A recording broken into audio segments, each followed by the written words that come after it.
Namaskar, good morning. It's a pleasure to have all of you on the dais and of course all the audience in the listening. The topic which I have been given is the silent architect of rural economy. And that's a really very interesting one. Why I'm talking about the silent architect?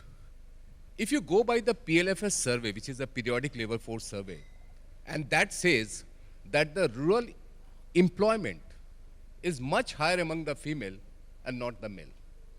Even in the urban area, we have seen that the employment among women is much higher than the male. And some of the cities where the unemployment rate among the female is also very high. So that's a mixed picture in the urban area.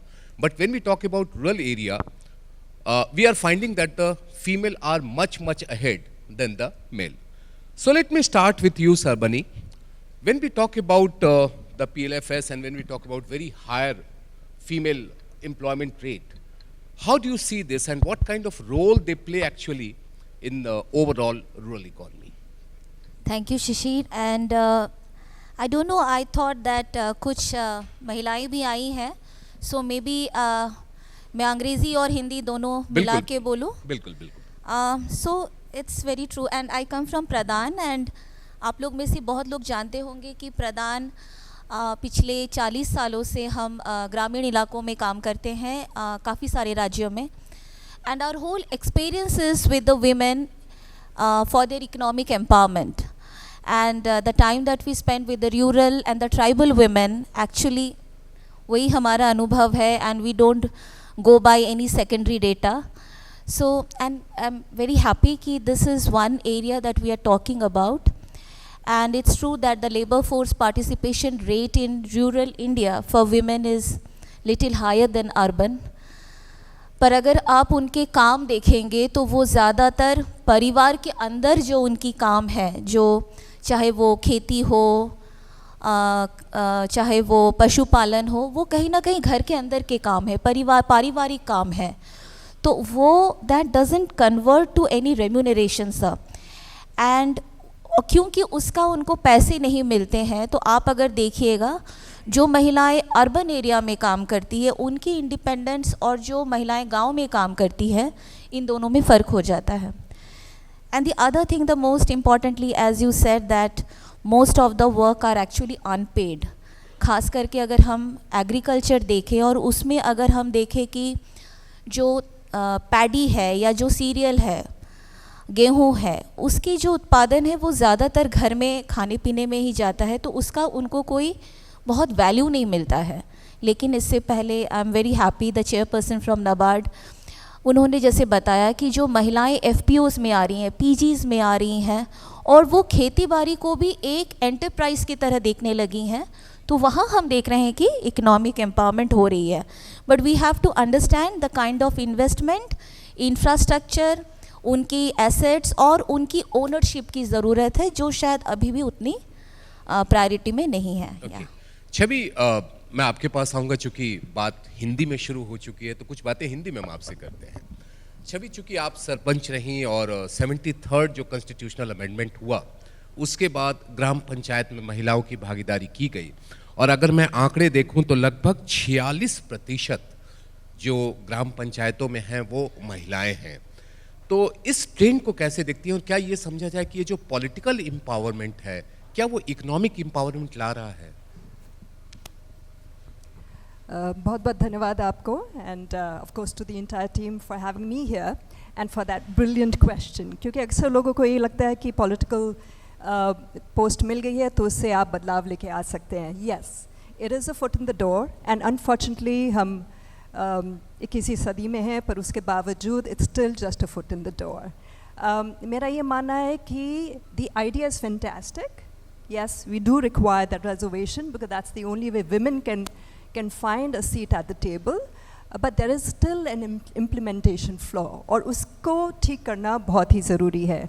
As we know, the ground reality is, और ये ज़्यादातर लोगों को पता है कि अभी भी capacity building and support structure महिलाओं के लिए जो political post पे हैं, elected representatives हैं, उनके लिए नहीं है. और बहुत ज़रूरी है, and for all of you who here, be you from the private sector, not for private or the policy level, हमें ये समझना बहुत ज़रूरी है कि वो जो माइंडसेट शिफ्ट की ज़रूरत है, वो स्ट्रक्चरल शिफ्ट की जो ज़रूरत है, उसमें हम सबका योगदान बहुत ही ज़रूरी है, चाहे हम एक महिला हों या पुरुष हों, क्योंकि अगर कोई पुश बैक मिलता है वो ज़्यादातर पुरुषों से ही मिलता है। एक सिस्टम जो बना हुआ है, बैठा हुआ है, क्योंकि चेंज किसी भी प्रकार का हो उसके लिए उसमें रेजिस्टेंस ज़रूर होता है, तो वो बदलाव हम कैसे लेके आएँ, क्या हम कर सकते हैं? Yes, it's lovely to hear that the government is doing, shifting its focus in terms of the kind of budgeting that has been spoken of, women-led leadership is spoken of. अभी हमने सुना शाजी जी बोल रहे थे कि yes, asset, आपने भी बोला, लेकिन क्या पुरुष आसानी से वो asset ownership अपनी महिलाओं को दे देंगे? हो रहा है, but again it is tokenism. सो ज़रूरी नहीं है कि सिर्फ महिला के नाम पे ही हो, फिर उसके इंश्योरेंस जहाँ पे होती है, you know what angle that can take, we don't want that happening. So can we push for, मुझे लगता नहीं किसी ने अभी सोचा है, can we push for joint land ownership. So उसमें पुरुष को भी थ्रेट नहीं है, एंड जो इनकम आती है that should be divided equally, क्योंकि वो भी अभी नहीं हो रहा है. सो answering your question, in short, political empowerment does not necessarily mean economic empowerment. वो तभी होगा जब वो सब support system हम हमारी महिलाओं को दे पाएँ. साथ में अभी भी हम जानते हैं कि measurement, क्योंकि largely women are invisible, so जब तक वो value addition and वो measure नहीं होता, वो economic contribution अभी भी invisible है. So how do we make that structural shift in ensuring that that visibility is provided to women and women workers, and when that measurement happens, it will influence policy, and that policy is what will influence power.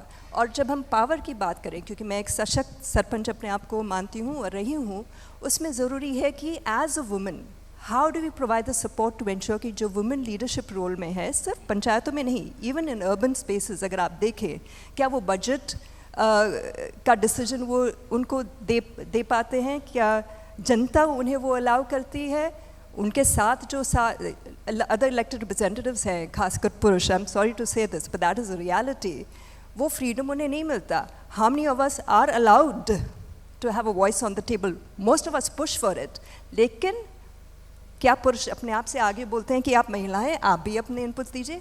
बहुत ही कम होता है.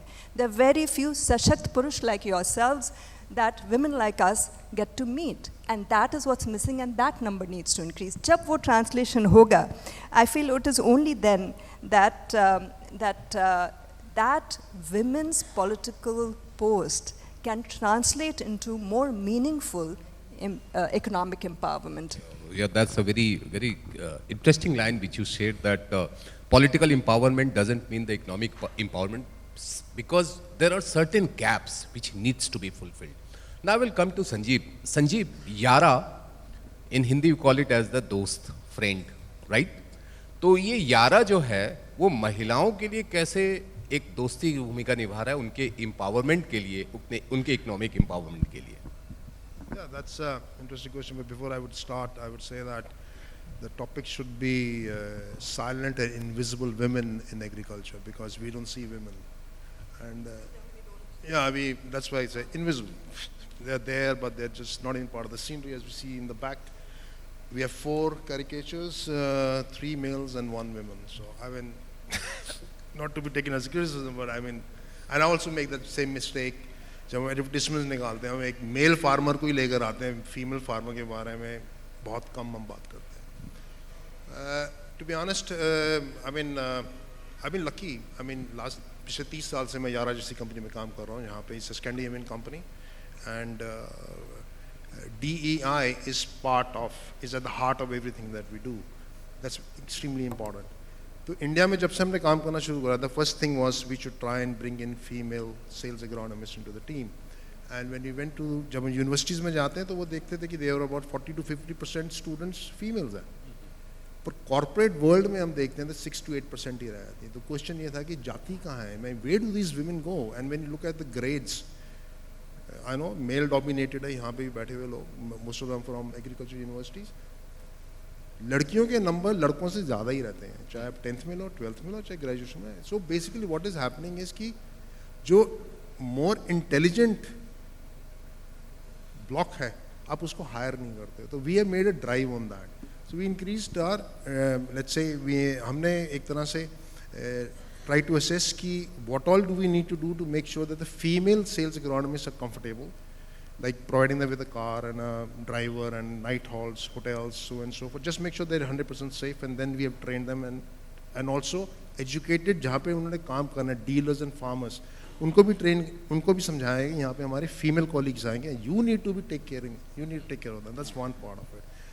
Second part is globally also women in agriculture इतना inside the company इतना ज़्यादा दिख नहीं रहे थे. We just had 2020 के अंदर we figured out at the international level कि हमारे सिर्फ 14% sales female agronomist हैं पूरे 11 international में. So that was key. So there was a survey carried out because we need to answer that because DEI, we say DEI करना है, we need to have 50-50 all across, but it's not going to happen unless we move in that direction. तो internal सर्वे करा गया तो उसके अंदर निकल कर आया कि कम से कम 50 से 60% फीमेल्स जो हमारी कंपनी में थे they have faced micro aggression even though we are operating 60 countries I am honest to accept that and maybe agriculture is male dominated तो एक तरह से aggression is in built that's male dominated so it's there it's unfortunate but that's a hard fact you need to accept it. तो उसके लिए I think as Zara we have addressed that. We have run what we call as a women in agronomy continuously for the last 5 years जिसके अंदर almost 1000 pairs of mentor mentee करे गए हैं ताकि उनको ट्रेन mentor को भी ट्रेन किया mentee को भी ट्रेन किया how to manage relationships intra personal relationships, how to train the female agronomists to be much more stronger mentally and physically and knowledge wise. End result is that we have moved the needle from 14% to 28% in 5 years, which is really fantastic. And I think the goal remains, we will be 50% by another 5 to 7 years. We will be 50-50 across Yara. That's the ultimate goal. ये तो हमने करा company के अंदर. Then we go out. When we go out, we see we have formed. When we came into UP in 2018, we saw that we met some retailers and we said we need to upgrade them. So we came out with what is known as the Yara Leadership Academy, 15-week crash course in MBA. For मेरे लिए बड़ा अच्छा था कि मेरी भी revision होगी 40 साल पहले पढ़ा था तो I thought this is nice stuff. पर उसके अंदर एक ट्वीक करा हमने कहा कि सिर्फ तुम्हारे को ही नहीं पढ़ाएंगे, हम तुम +1 लेकर आओ, बीवी, बहन, माँ, बेटी और your younger brother, somebody.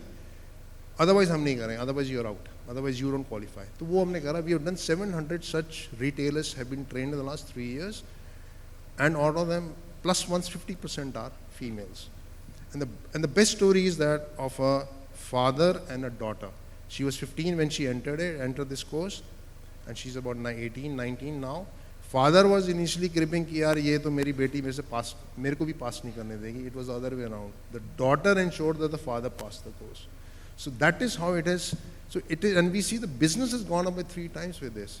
And then we have looked at Baprala, where we have the urea plant. We're working with almost 300 self-help groups, working with the women there to understand what they need. And we do work with 5 female-only FPOs in East India. And there I've seen that business is very continuous, growing, or paisa nahi doobta. So there is benefit in you if you bring the silent, invisible women farmers into the center of everything that you do, and it's going to be, this is the path that we have taken, and I think it is giving us good returns. As a businessman, I'm pretty happy with it. Yeah, that's a great thing which your company is doing, and you are doing that. Kalyani, now I'm coming to you. Many times it is said that the farming is not a profitable venture. कहते हैं ना खेती बाड़ी में पैसा नहीं है.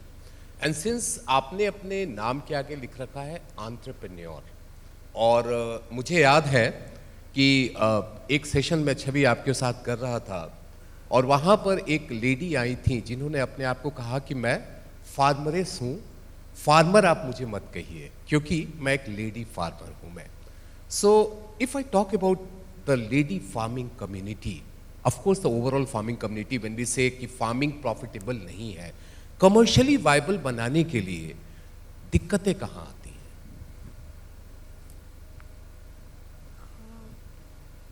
जैसे कि अभी जैसे 5 से 6 साल से हम एंटरप्रेन्योर हैं एग्रीकल्चर फील्ड में।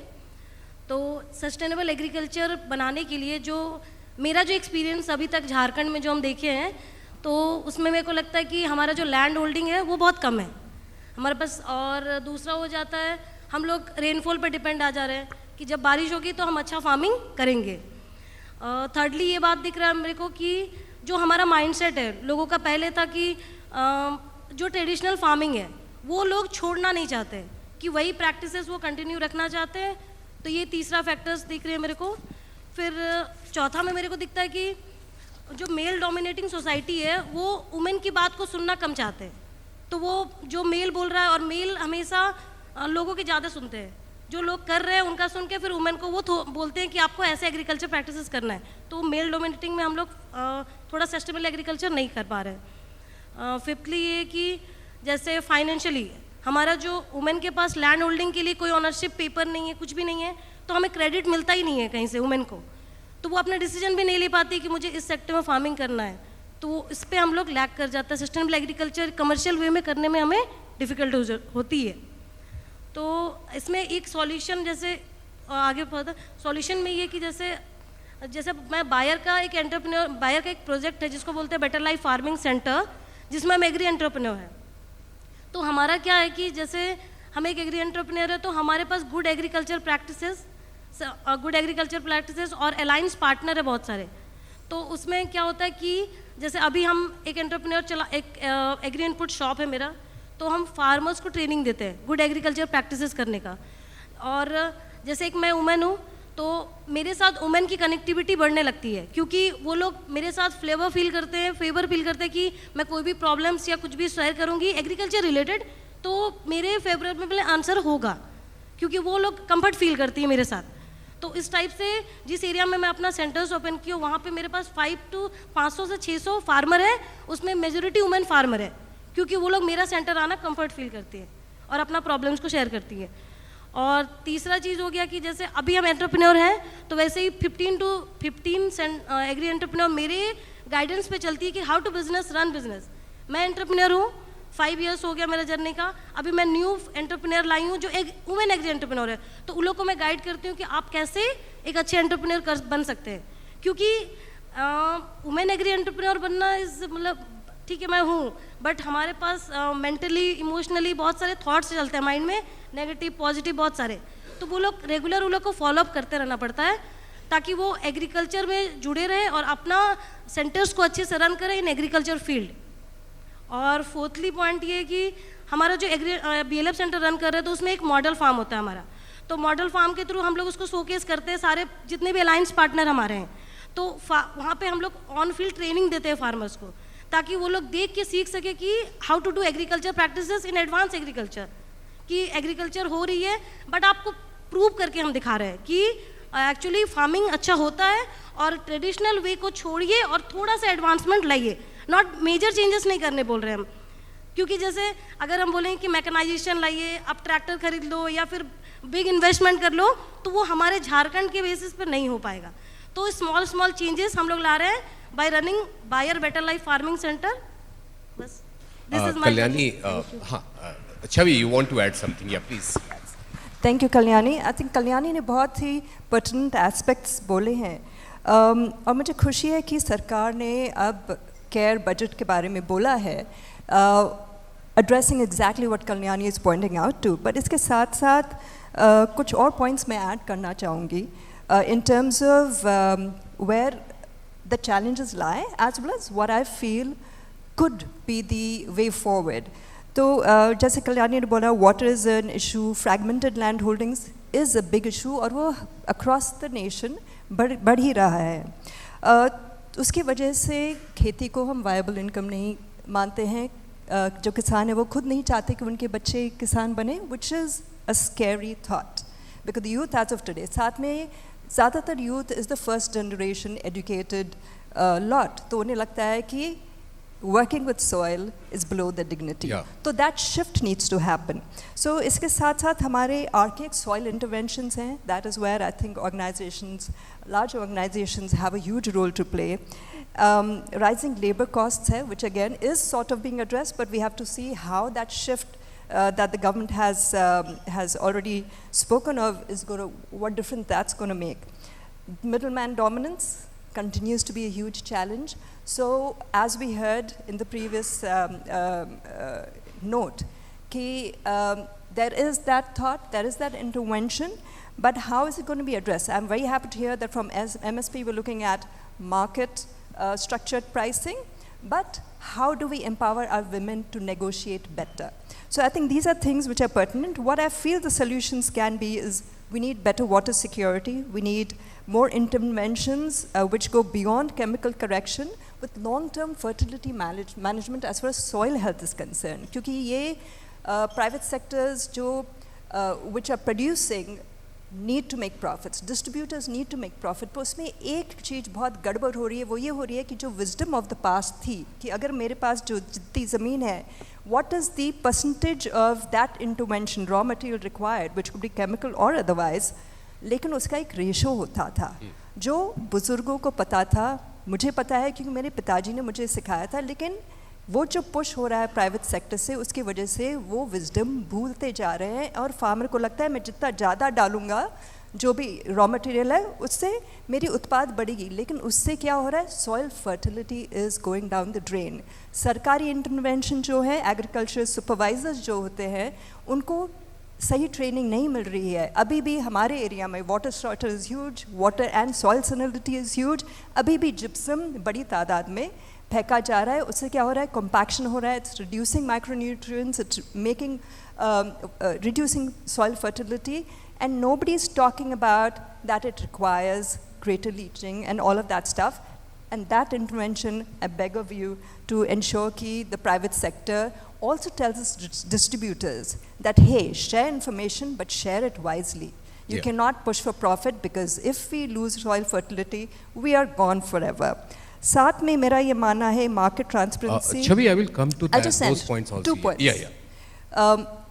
With reference to the youth, is education sector. मैं कई बार बोल चुकी हूँ, मैंने एक जगह सरकार की तरफ से पढ़ा भी था, लेकिन अभी भी वो ट्रांसलेट नहीं हुआ है.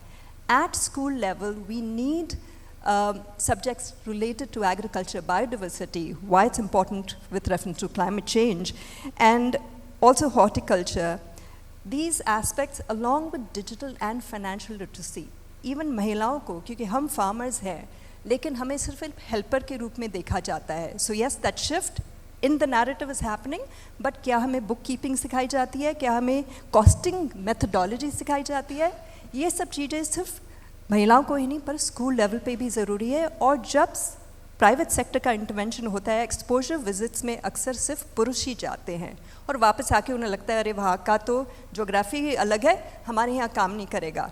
सो when you're talking of good practices, you have to also contextualize it. क्योंकि एक चीज़ जो मेरे बगल में जो पंचायत है, वहाँ की soil and water conditions are very different from my village. What worked there will not work in my village. So आप कितना ही वो exposure visit करा लें, जब तक आप वो local context नहीं लेके आएंगे, वो good practice वहाँ adopt नहीं होगी. And साथ में, what I have noticed, and the private sector that had little intervention in my village, उनको खुद को ये शौक लगा कि महिलाएं, including young women, जैसे आपने बोला, the daughter ensured the father passed. Men don't do that for women, and that is unfortunate. So that is where the important pertinent questions महिलाओं ने and young girls asked, लेकिन बुजुर्ग पुरुष जो सदियों से खेती कर रहे हैं, उन्होंने एक भी सही सवाल जो पूछना चाहिए था नहीं पूछा, ये सोच कर भाई हमें तो सब कुछ आता है. So I think these things have to be thought through, and I beg of the private sector to not just look at profitability in terms of where infrastructure exists. You have to go beyond that, क्योंकि हमारे जैसे गांव जहाँ पानी नहीं है, जहाँ salinity है, जहाँ infrastructure नहीं है, सड़क भी नहीं है, तो वो तो पीछे ही रह जाते हैं, वहाँ पे प्राइवेट सेक्टर नहीं जाना चाहता. So if they can look at the long-term vision, क्योंकि अगर वो invisibility रही, तो we are only making poverty increase. So I beg of all of you to make sure that that collaboration happens, and it's government's responsibility as an enabler to ensure कि वो risk factors reduce करे and make it easier for private sector to reach to these remote villages. Okay. Yeah, Sanjeev, you want to add something? I Yeah. think maybe because we just have about 13 minutes left.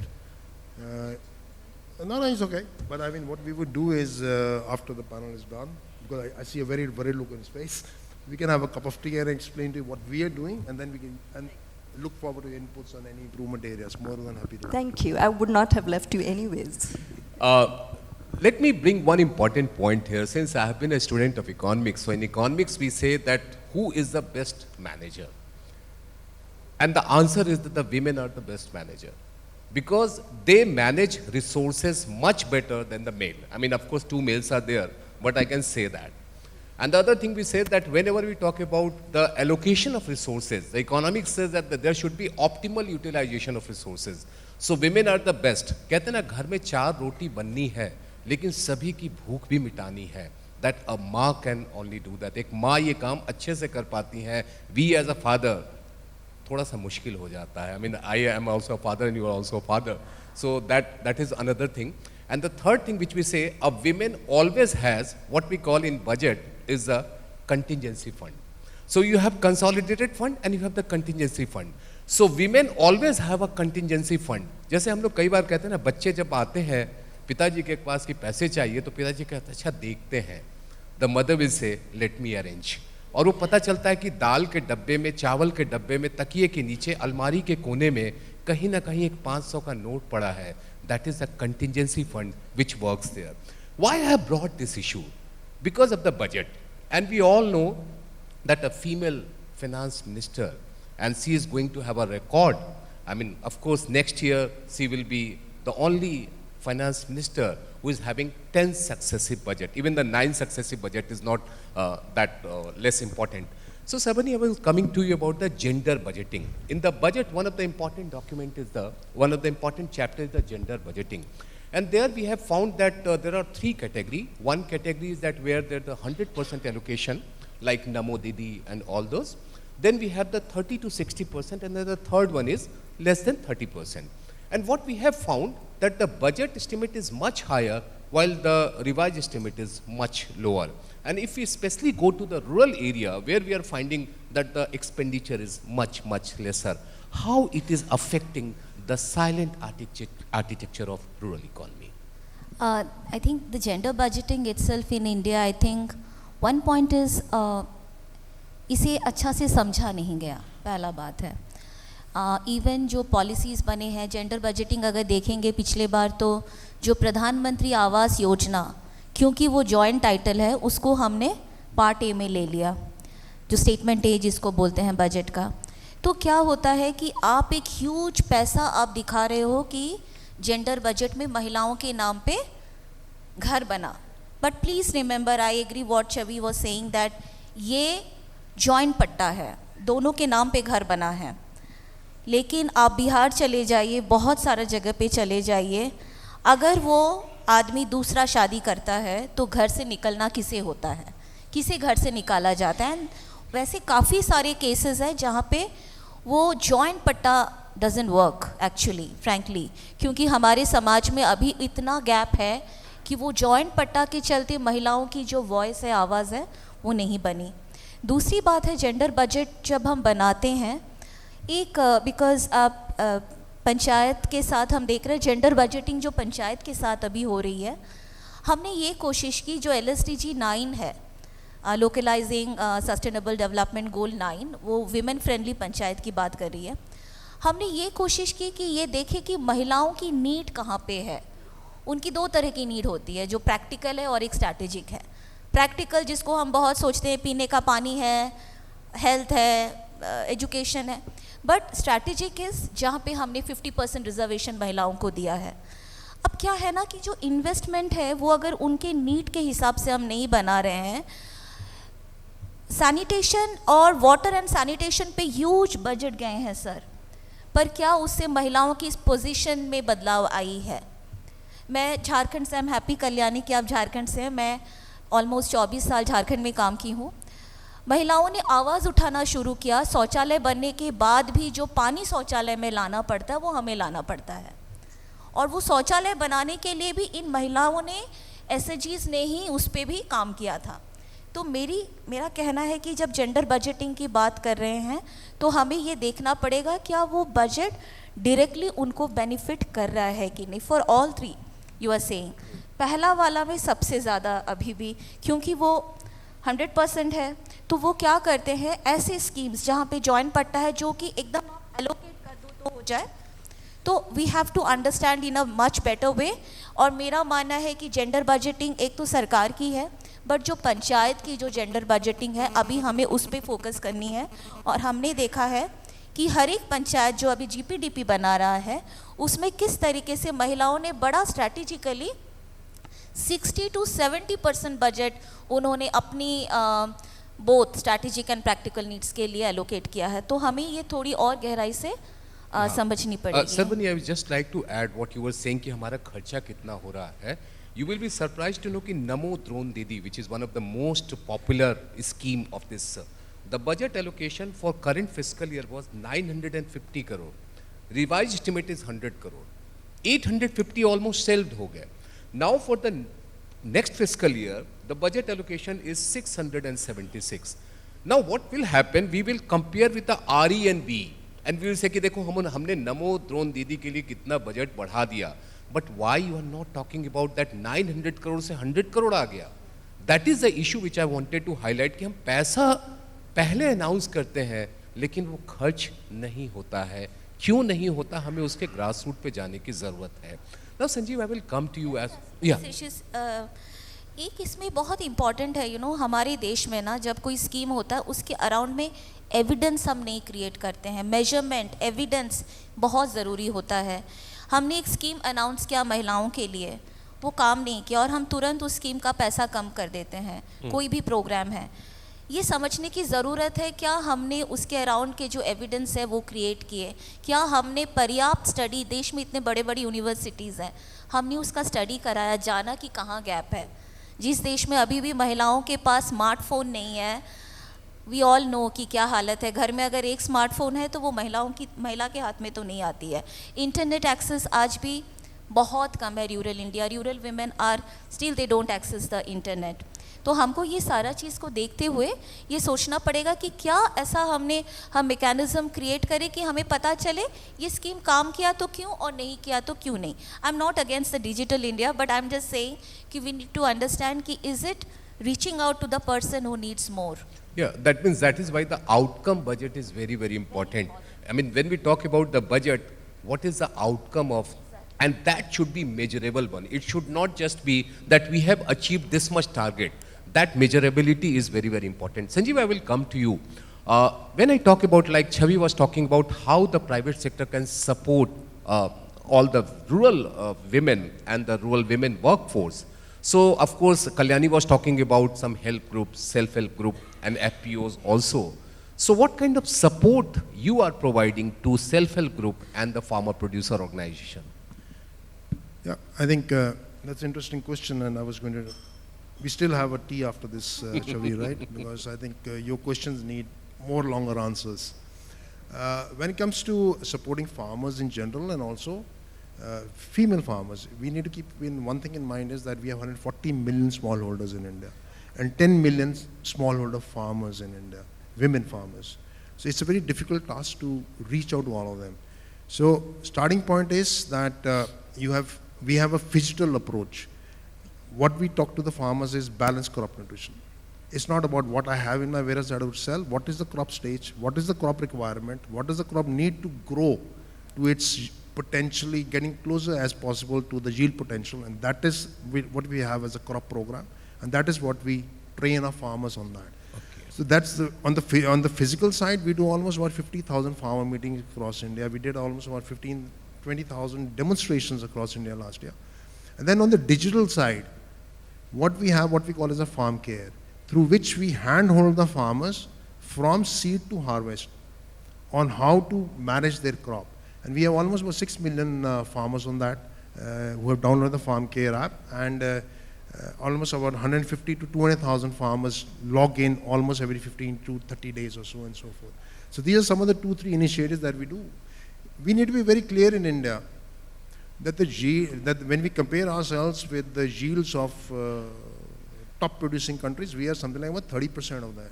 And the reasons are what Shavi very clearly elaborated. It's water scarcity, it's extremely poor soil health. And of course that leads to productivity gaps, not only in terms of production per hectare, but also in terms of nutrition. Okay. One stat I will just leave here on the table. 1 kg of NPK in 1960 used to give you 12 kgs of grain. Now it's down to 2.3. So just think, if we're going to be 1.6 billion people by 2050, where is the food going to come from? And look at the stunting position levels in India. I mean, 30% of globally stunted children, unfortunately, are Indians. And what is going to be the workforce in 2050 if we don't take care of this? So all of us really need to go out there and make sure we talk about balanced crop nutrition. And this is not something which even only the private sector can do. I'll be honest about it. There is a regulatory mechanism that has to be corrected. Two sides. One is the subsidy side. Urea is at $67 per ton in India, cheapest in the world. Price of urea is cheaper than that of salt. The farmers use excessive amount of urea. My guess is, estimate 10 million tons of excessive urea is applied in India. And you have the same impact on the soil as you do when अब नमक डालो खेत के अंदर, urea डाल दो, वही असर आ रहा है, वो दिख रहा है हमारे को. दूसरा regulations. You want to register a new generation product in India for the farmers, it takes me 5 years. अगर आपने यूरोप के फार्मर के साथ या ऑस्ट्रेलियन फार्मर के साथ बात करते हैं ना, हमने एक्सपोर्ट करना है, आई विल बी ऑनेस्ट है, मेरे को वही प्रोडक्ट इंडिया में बेचने के लिए 5 साल लग जाते हैं. Just to get the regulations, approvals and all that. So if we really want to modernize India, 3 buckets, knowledge, that has to be covered up.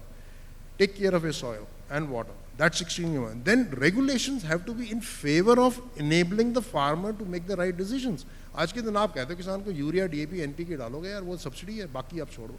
ये हो रहा है. Okay. That is the reality. Yeah. So since you have answered the question which I was going to ask to Kalyani about the policy thing, what need to be done. So Kalyani, अगर मैं, चूँकि आप झारखंड में काम कर रही हैं और काफ़ी अच्छा काम कर रही हैं जितना अगर हमने समझा है, अगर 2 पॉलिसी मेजर्स की हम लोग बात करें, चूँकि एग्रीकल्चर सेक्रेटरी ने हम लोगों से कहा कि आप वो रिकमेंडेशंस हमें भेजिए ताकि हम उस पर काम कर सके, वो 2 रिकमेंडेशंस क्या हो सकता है? And then I will take Chhavi concluding remark for the whole discussion. जैसे अभी तक जितना मेरा जर्नी रहा उसके हिसाब से अगर हम पॉलिसीज़ की बात करें तो जैसे कि अभी हम लोग का SHG ग्रुप है, FPOs हैं, तो FPOs में वुमेन वाले FPOs भी हैं, तो उसमें हम एडवांस एग्रीकल्चर या सस्टेनेबल एग्रीकल्चर की बात कर रहे हैं, तो हमें लगता है कि मैकेनाइजेशन के ऊपर थोड़े सब्सिडीज़ वुमेन फार्मर को देने चाहिए, जिसमें क्या होगा कि वुमेन फार्मर को मैकेनाइजेशन के ऊपर ट्रेनिंग मिलेंगी, तो वो इन फील्ड उस मैकेनाइजेशन को वुमेन फार्मर को बताएंगे, मेल मेंबर को, तो ये ज़्यादा एडवांस हमारा फार्मिंग और झारखंड एरिया में एडवांस एग्रीकल्चर प्रैक्टिसेस होने लगेंगे, क्योंकि वुमेन्स फार्म के साथ डील करना इजी होगा. और सेकेंडली पॉलिसी हम बोलेंगे कि जैसे हमारा जो वुमेन फार्मर है वो 80% और 90% दिन भर काम करती हैं, मतलब सुबह से लेकर शाम तक कोई फील्ड में काम कर रही है, बच्चा को केयर कर रही है, सब कुछ कर रही है, but they are not paid. उसका कोई वैल्यू नहीं है, कोई कहीं पे कोई सर्वे नहीं है, कुछ भी नहीं है. तो हमको लगता है कि एक ऐसा पॉलिसी बनना चाहिए जिसमें वुमेन के प्रोफाइल को जज किया जाए कि वो क्या काम कर रही है, कैसे कर रही है, वैसा एक सर्वे होना चाहिए, ताकि क्योंकि ऑनरशिप जो ज़मीन का ऑनरशिप है उसमें तो मेल मेंबर का नाम है, तो ना हमें क्रेडिट मिल रही है ना मनी मिल रही है कहीं से फाइनेंशियल सपोर्ट, तो हम लोग का वर्क प्रोफाइल को देकर जजमेंट करके हमें फाइनेंशियल सपोर्ट अगर वुमेन को मिल जाए तो वो आगे और अच्छा कर सकती है. Okay, great great. Chhavi, last 1 minute for you to conclude this thing. Since you have been very vocal on these issues, and my simple question to you, how to make that silent architecture as the vocal architecture? To have more platforms like what you're providing all of us, to have more Kalyanis on the table and the private sector, and someone from the policy as well. जो decision maker भी है and change maker भी हो. Of course, as you can all tell, I'm extremely passionate, especially about this subject and topic. और मैं पीछे नहीं रहती हूँ जब बोलना होता है, एंड ज़रूरी है कि हम सब जितना हो सके, और अभी डिजिटल प्लेटफॉर्म है, you can even maintain anonymity if you want to, तो please speak about it and please be vocal about it. अभी जो चीज़ें कुछ सामने आई हैं, I will just build up on that, while I do have plenty other points, but I'll hold my thoughts. जैसे आपने बोला, अनफॉर्चुनेटली जो अपनी पॉलिसीज़ हैं वो ग्रास रूट से अभी भी डिसकनेक्टेड हैं, और ग्रास रूट्स पे अनफॉर्चुनेटली वो सपोर्ट सिस्टम नहीं है, क्योंकि ज़्यादातर मैंने देखा है जो सरकार की तरफ से भी क्वेश्चन है हमारे पास पंचायत में आता रहता है, शायद मेरे जैसे अभी भी बहुत कम है, क्योंकि लोग डरते हैं कि अगर हमने जो रियलिटी के बारे में बात की तो हमारे पंचायत में जो फंड्स आ रहे हैं शायद वो भी आना बंद हो जाएंगे, क्योंकि कहीं ना कहीं इंस्टीट्यूशंस अभी भी इंस्टीट्यूशन के तौर पे काम नहीं करते हैं, they are dependent on the individual. तो अगर वो लीडरशिप रोल पे, usually what I am referring to leadership का मतलब ये नहीं है इलेक्टेड रिप्रेजेंटेटिव, उसमें गवर्नमेंट ऑफिशियल्स भी होते हैं, तो वो कैसे हम लोगों को समझाए कि हम सबको एक साथ मिलके काम करना है, तभी हमारा देश प्रगति या आगे बढ़ सकता है.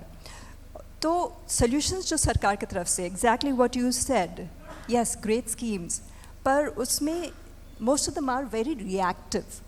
How do we make informed decisions? How do we ensure that our government and those who are at policy level are able to do that in a very meaningful, inclusive manner, जहाँ पे हम सब जो poorest of the poor हो उसको सोचते हुए, उसकी rights सोचते हुए हम वो policies लेके आएँ, और जब policies आती हैं हम उनको revisit नहीं करते हैं. They need to be revisited to see whether it is effective. If it is not effective, why is it not effective, and make the required amendments. तो उसमें ज़रूरी है कि ट्रेनिंग सिर्फ गवर्नमेंट ऑफिशियल्स या पंचायत या PRI के इलेक्टेड रिप्रेजेंटेटिव्स की ही नहीं, लेकिन सीनियर इलेक्टोरल बॉडी की भी बहुत ज़रूरी है, कि ज़्यादातर लोगों को जो पद पे हैं, मंत्री हैं, उनको खुद को ही नहीं पता कि स्कीम्स क्या हैं. So that information and people like yourselves need to ensure that the scheme, the knowledge of the scheme reaches to the last mile. वो अभी नहीं हो रहा है. And that knowledge is the biggest power. If I do not know what scheme exists for me, how do I access it? Exactly. I have 3-4 more points. I will be short. Along with that, I feel आपने भी जो बोला private sector का भी जो challenge है, we need to tap colleges. खासकर जो ग्रास रूट्स पे है, इंक्लूडिंग एग्रीकल्चर कॉलेजेस तो कर ही रहे हैं, लेकिन जैसे अभी हमने हमारे ही गांव में एक गर्ल्स कॉलेज है, टीचर ट्रेनिंग है, वो बंद हो गया था. So I am trying to revive it, and I see the potential कि वहाँ पे 550 बच्चियाँ जो अलग अलग डिस्ट्रिक्ट से आ रही हैं. एंड क्वेश्चन अक्सर ये होता है, how do you scale in a country as diverse as ours. So can we provide these very basic knowledge, which I think is the right and should be brought to every individual across the country, including in the urban area. अगर मुझे पता होता, मैं शायद खुद agriculture college में join करती, but there was no one to guide me and mentor me. So I think these information need to not only begin at the school level, but the interventions for it to scale. These champions can be created, and that is why I chose to become the Sarpanch. That how do we bring private sector and people from varied expertise to come together and create those model villages? क्योंकि अगर हम sustainable and holistic model village बनाते हैं, तो वहाँ की youth को हम empower कर रहे हैं. They become our local champions who can then do the ripple effect and scale it up. Along with that, laboratories. Soil health you spoke of, लेकिन क्या accessibility है? अगर मैं एक महिला फार्मर हूँ, मैं तो शहर नहीं जा सकती, क्योंकि यूजुअली ये लैब्स कहाँ होते हैं? At the state capital, which is further removed. So how do we can we empower the local youth, farmers' children, boys and girls, to become those lab technicians and provide it, if not in the cluster of village, can we provide at the block level? This is something I would request private sector to think about and make it possible. Along with that, SHGs are a great stepping stone for women, क्योंकि वो पहली बार शायद पढ़ना सीखती हैं कि कैसे एक यूनिट को चलाया जा सकता है, कैसे आप कोलैबोरेटिव एफर्ट के साथ आप स्केल कर सकते हैं, लेकिन उसमें वैल्यू एडिशन नहीं है जो FPOs लेके आता है. So all SHGs need to translate to that, क्योंकि बैंक मैनेजर्स को भी बताना और एम्पावर करना ज़रूरी है कि महिला है तो उसका मतलब ये नहीं है कि आप उसको या SHG को वो फंड्स उपलब्ध नहीं कराते हैं. They do not give loans as easily as you might think happens. That is why SHGs और micro financing has not been successful. So that ability and empowerment and enabling facility needs to be provided by the government. And Yeah. last but not the least, Yeah, Chabi. and this is my closing point, farming truly is, even today, hard work. What we have to collectively, and I will not get into the details of it, yes, mechanization, how do we bring it, how do we make it cheaper and cost effective, and can these clusters, especially of women, including self-help groups, can they access it and provide that facility and therefore also earn income? So I think what we really need to work towards is to make farming smart work, not hard work. That's the shift we Yeah, need. that's a very, very right word. Make it as the smart work and not just the hard work. And let me conclude with just 4E from the 4 people you have given. One is, of course, the engagement, how we are engaging the people. The second one is educating, how we are educating, especially the female one. The third one is the empowerment, how we are empowering those women. And fourth one, which is very important, is the entertaining, not manoranjan ki baat nahi kar raha hu, anticipate the issue and provide the resolution for that. So if we work on those 4E, I think we will be in a better position, and that we have to change the topic from silent architect of rural economy to vocal architect of rural economy. Thank you very much for joining this discussion.